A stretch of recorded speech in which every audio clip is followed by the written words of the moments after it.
Live reading practice. Huh. Mourning is an intimate and unique experience for each of us. There is no manual on how to cope with loss, and certainly no right or wrong way to go through the stages of grief that might come from it. If you or someone you love are going through a loss, the new emotions may feel overwhelming and confusing. Feeling this way is natural and even necessary. These emotions are forward steps in the healing journey, even when it doesn't feel like it at the moment. Oh no,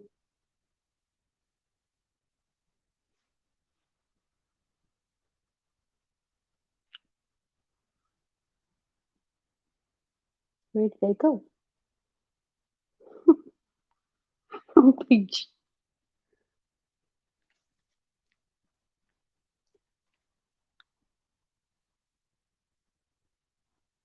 If you or someone you love are going through a loss, the new emotions may feel overwhelming and confusing. Feeling this way is natural and even necessary. These emotions are forward steps in the healing journey, even when it doesn't feel like it at the moment. Healing from a loss is possible, but it does take time and patience. Even if you're having a particularly hard time with it, resources like counseling and support groups can help you cope. The Kubler-Ross model on grieving. In an effort to better understand the grieving process, many mental health experts and researchers have dedicated years to studying loss and the emotions that come with it. One of these experts was Elizabeth Kubler-Ross, a Swiss-American psychiatrist. Hmm. She created the Kubler-Ross model, the theory of the five stages of grief and loss. In her 1969 book on death and dying, Kubler-Ross examined the five most common emotional reactions to loss. First, denial. Second, anger. Third, bargaining. Fourth, depression. Then fifth, acceptance. Originally, Kubler-Ross referred to them as the five stages of death. This was because she was working with terminally ill patients at the time, and these were the common emotions they had regarding their own mortality. Years after the first book, Kubler-Ross adapted and extended her model to include other kinds of loss. The five stages of death became the five stages of grief. This grief can come in many forms and from different reasons. Everyone from all walks of life and across cultures experiences loss and grief at some point. Mourning doesn't come only from dealing with your own death or the death of a loved one. Mourning can also come as a result of an illness or even the end of a project or a dream. Grief can similarly come from a perceived or real change of your life. For example, moving to a new city, school, or job, transitioning into a new age group, or staying in isolation because of a pandemic. In other words, there is no written in stone list or valid reasons to grieve. What matters is how you feel, and there are no right or wrong feelings regarding a loss. Going through the five stages of grief. Exploring the five stages of grief and loss could help you understand and put into context where you are in your own grieving process and what you feel. Similarly, if you're concerned or want to understand someone else's grieving process, remember that there's no one way of going through it. Everyone mourns differently. You could go through many intense emotions, or you could seemingly not react at all. Both responses are valid and not uncommon. How much time you spend navigating the stages of grief also varies from person to person. It might take you hours, months, or longer to process loss and heal from it. You might not experience all the stages of grief in the order listed above. You could go back and forth from one stage to another. You may even skip all these emotions and process your loss differently altogether. The five stages of grief are supposed to serve you as a reference, not as a rule. First stage is denial. For some people, this may be the first response to loss. Denial is a common defense mechanism. It may help you buffer the immediate shock of the hurtful situation. As an immediate reaction, you might doubt the reality of the loss at first. A few examples of this type of denial are: if you're facing the death of a loved one, you might find yourself fantasizing someone will call to say there's been a mistake and nothing really happened. Or if you are dealing with breakup, you might convince yourself your partner will soon regret leaving and come back to you. If you lost your job, you might feel your former boss will offer you the position back after they realize they've made a mistake. After this first reaction of shock and denial, you may go numb for a while. At some point, you could feel like nothing matters to you anymore. Life as you once knew it has changed. It might be difficult to feel you can move on. This is a natural reaction that helps you process the loss in your own time by going numb. You're giving yourself time to explore at your own pace the changes you're going through. Denial is a temporary response that carries you through the first wave of pain. Eventually, when you're ready, the feelings and emotions you have denied will resurface and your healing journey will continue. Second, anger. Sometimes pain takes other forms. According to Kubler-Ross, pain from a loss is often redirected and expressed as anger. Feeling intensely angry might surprise you or your loved ones, but it's not uncommon. This anger serves you a purpose. It might be particularly Andiyan ko pala Pepeng Agimat. It might be particularly overwhelming for some people to feel anger because in many cultures, anger is a feared or rejected emotion. You might be more used to avoiding it than confronting it. During the anger stage of grief, you might start asking questions like, why me? Or what did I do to deserve this? You could also feel suddenly angry at inanimate objects, strangers, friends, or family members. You might feel angry at life itself. It's not rare to also feel anger toward the situation or person you lost. Rationally, you might understand the person isn't to blame. Emotionally, however, you may resent them for causing you pain or for leaving you. At some point, you might also feel guilty for being angry. This could make you angrier. Try reminding yourself that underneath your anger is pain, and even if it might not feel like it, this anger is necessary for healing. Anger might also be a way to reconnect to the world after isolating yourself from it. During the denial stage, when you're numb, you disconnect from everyone. When you're angry, you connect, even if through this emotion.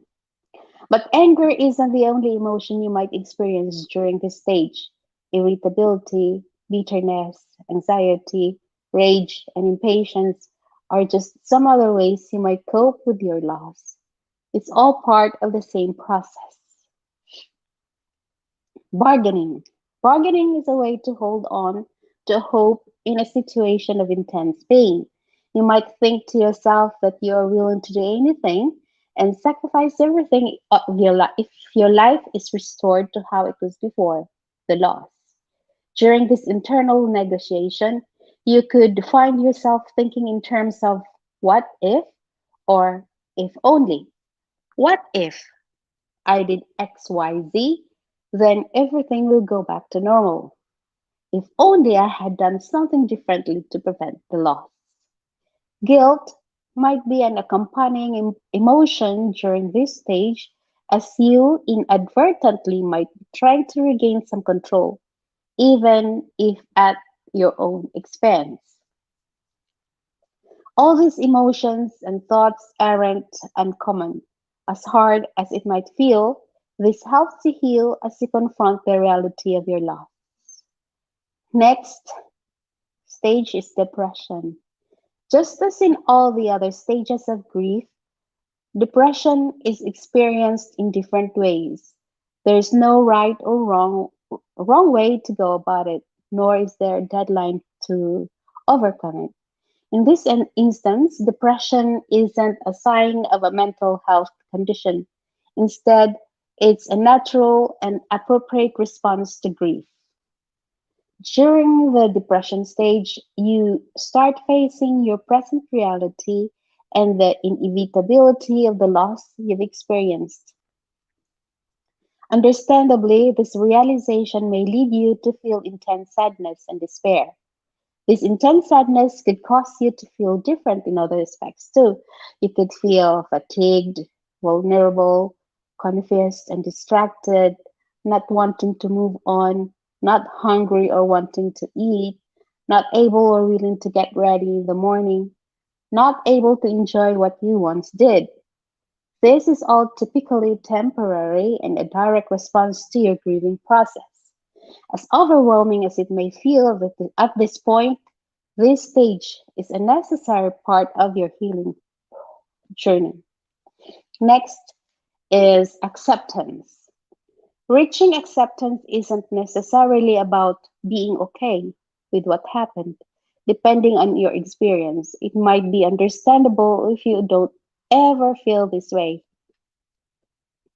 Acceptance is more about how you acknowledge the losses you've experienced, how you learn to live with them, and how you readjust your life accordingly. You might feel more comfortable reaching out to friends and family during this stage, but it's also natural to feel you prefer to withdraw at times. You may also feel like you accept the loss at times and then move to another stage of grief again. This back and forth between stages is natural and a part of the healing process.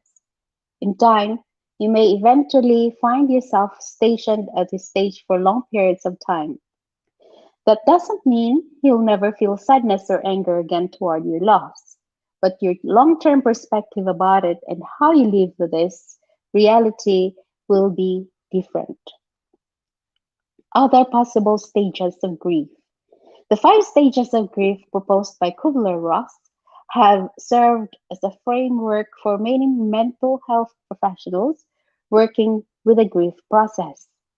Some of these professionals, such as British psychiatrist John Bowlby, have developed their own work around the emotional responses to loss. Others, including Kubler-Ross herself, have adapted and extended the original five-stage model. This adaptation is usually known as the Kubler-Ross change curve. It extends the five core stages of grief to seven overlapping stages. Shock, intense and sometimes paralyzing surprise at the loss. Next is denial, disbelief, and the need to look for evidence to confirm the loss. 3. Anger and frustration, a mix between acknowledgement that some things have changed and anger toward this change. 4. Depression, lack of energy, and intense sadness. Next, testing, experimenting with a new situation to discover what it actually means in your life. Decision, a rising optimism about learning how to manage the new situation. Next is integration, acceptance of the new reality, reflection on what you learned, and stepping out in the world as a renewed person. Common misconceptions about grieving. Because everyone mourns differently and for different reasons, sometimes you might feel your own grieving process isn't going according to the norm. But remember, there's no such thing as a right or wrong way of coping with a loss. This might be some of the thoughts that could cross your mind when looking at your own or someone else's way of grieving. Number 1, I am doing it wrong. One of the most common misconceptions about grieving is that everyone goes through it in the same way. When it comes to healing from a loss, there's no correct way of doing it. You might find it useful to remind yourself there's no I should be feeling this way. Grieving isn't about going over or following a set list of steps. It's a unique and multidimensional healing journey. Number 2, I should be feeling. Not everyone experiences all the above mentioned stages or even goes through these emotions the same way. For example, maybe the depression stage feels more like irritability than sadness for you, and denial could be more of a sense of shock and disbelief than an actual expectation that something out of the blue will fix the loss. The emotions used to contextualize the stages of grief aren't the only ones you'll experience. You might not even experience them at all, and that's natural too. This is no indication that your healing journey is faulty in some way. Your healing experience is unique to you and valid nonetheless. Number 3, this goes first. Remember, there's no specific or linear order for the stages of grief. You could move along the stages one way or not, one by one, or you could go back and forth. Some days you might feel very sad, and the very next day you could wake up feeling hopeful. Then you could wake up feeling hopeful. Then you could go back to feeling sad again. Some days you might even feel both. In the same way, denial isn't necessarily the first emotion we'll experience. Maybe your first emotional reaction is anger or depression. This is natural and part of the healing process. Number 4, it is taking too long. Coping with a loss is ultimately a deeply personal and singular experience. Many factors affect how long it takes. Some people navigate through grief in a few days, others takes months or longer to process their loss. You might find it useful to not set any deadlines to your process. In grief, you'll experience some of these emotions in waves of intensity. In time, you'll notice this intensity decrease. If you feel like if you feel your emotions stay or increase in intensity and frequency, this might be a good time to seek professional support. Number 5, I'm depressed. Going through the stages of grief, particularly the depression stage, isn't equivalent to, take note, it's not equivalent to clinical depression. There is a distinction between having clinical depression and grieving. Okay. That this means that even though some symptoms might be similar, there are still key differences between both.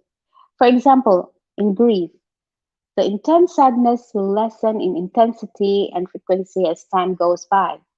You might even experience the sadness at the same time you find temporary relief in happy memories from times before the loss. In clinical depression, on the other hand, without the proper treatment, your mood would stay negative or worsen with time. It would likely affect your self esteem. You may rarely experience feelings of pleasure or happiness. This doesn't mean there isn't a possibility you could develop clinical depression during the grieving process. If your emotions progressively increase in intensity and frequency, Reach out for support. When to reach out for help. If you're experiencing intense grief and feel unsure about how to cope with it, reaching out for help can provide comfort and support. Any reasons that's valid for you is a good reason for reaching out for help. Other instances in which you might want to seek help processing your loss include the following. You need to go back to school or work and have a hard time going about your daily tasks. For example, you're having a trouble concentrating. You're having trouble concentrating. You're the sole or main guardian or support source for someone else. For example, you are a single parent or someone else's caretaker. You're experiencing physical discomfort or pain. You are skipping meals or medications because you don't feel like getting up or doing anything. Your emotions are increasing in intensity and frequency instead of coming in waves or lessening over time. You've thought about hurting others or yourself. If you or someone you know is considering self harm, you're not alone. Help is available right now. Right now. There is a few other ways to reach out for help depending on what is available to you. Friends and family. Talking with friends or relatives might give you a sense of relief. Verbally expressing how you feel can sometimes release some of the inner turmoil you might be experiencing. Sometimes you might not feel like talking, but instead prefer to have a silent company. Expressing your needs to others can allow them to help you in the way you feel is best for your situation. Support groups. Engaging in support groups can be helpful too. There are local support groups as well as online support groups. You can connect to others in the group who have gone through or are going through similar losses. They can help direct you to further resources as well. Support groups can also become a safe space where you can express yourself without feeling judged or pressured if you feel that might be the case when talking to somebody else.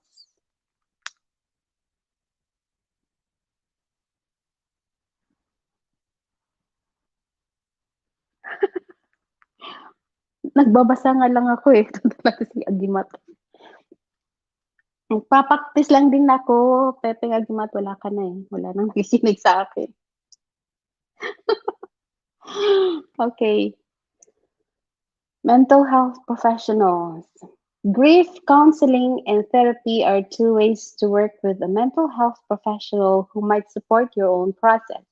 If you have insurance, call your insurer to determine whether this grief counseling is covered under your policy and if so, under which conditions. If your insurance doesn't cover counseling sessions, your primary care doctor might be able to offer some support or guidance. If you don't have health insurance or aren't covered for this service, you could try searching for a local organization